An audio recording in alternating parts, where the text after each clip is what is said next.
June 25, 2025 marks 50 years since the declaration of the emergency in India, a period remembered as one of the darkest in the country's democratic history. Declared in 1975 by then Prime Minister Indira Gandhi, the emergency led to the suspension of civil liberties, press censorship, and mass arrests of political opponents. It lasted 21 months until March 1977 and became a turning point in Indian politics, giving rise to a new generation of leaders. At the heart of the resistance was Jayaprakash Narayan, a veteran freedom fighter and socialist. Though he never held office, his call for Sampoorna Kranti or total revolution galvanized public anger. His rally at Delhi's Ramlila ground became a symbol of peaceful resistance. JP Narayan was jailed early in the emergency and released only when his health declined. Another such name was Raj Narayan, a firebrand socialist, played a key role in triggering the emergency. His legal challenge to Indira Gandhi's 1971 election led to the court verdict disqualifying her.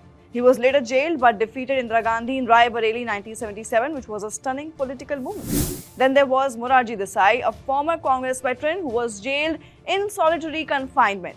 After the emergency, he became the country's first non-Congress Prime Minister, leading the Janata Party government.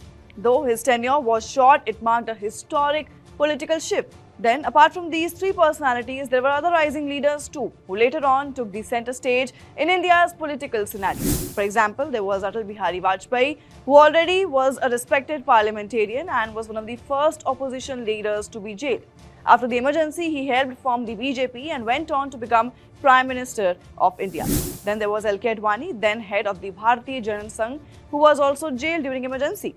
His sharp critique of media compliance during the emergency became iconic. He later served as Deputy Prime Minister and played a central role in building the BJP. Another prominent name was George Fernandes, a fiery trade unionist, went underground to evade arrest using disguises. He was arrested in 1976 and famously won elections from jail and later served as Industry Minister. So overall, we can see that the emergency was a time of fear, but it also produced leaders who defended democracy with courage. 50 years later, it stands as a powerful reminder that when freedom is under threat, resistance becomes duty. What are your views on this? Do comment and let us know. Till then, keep watching India TV.